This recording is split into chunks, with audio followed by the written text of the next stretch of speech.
Welcome to Penrose Learning, where we make understanding easy.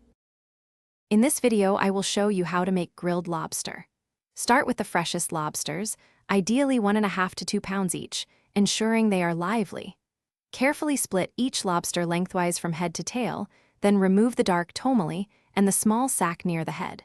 This preparation ensures even cooking and easy access to the delicious meat.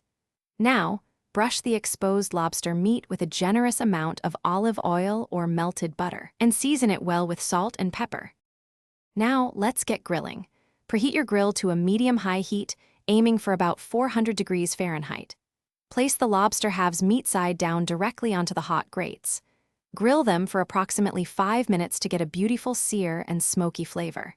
Then, flip the lobsters over, shell side down, and continue grilling for another 5 to 8 minutes until the meat is opaque and firm.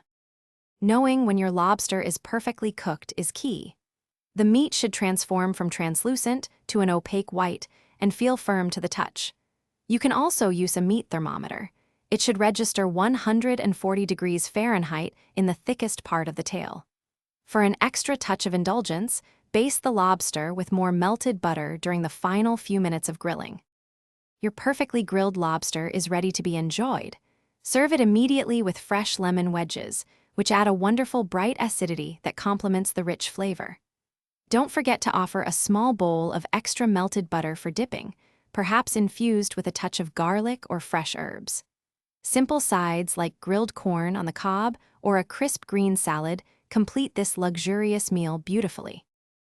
Thanks for watching. If this was helpful, leave a like and consider subscribing. See you next time.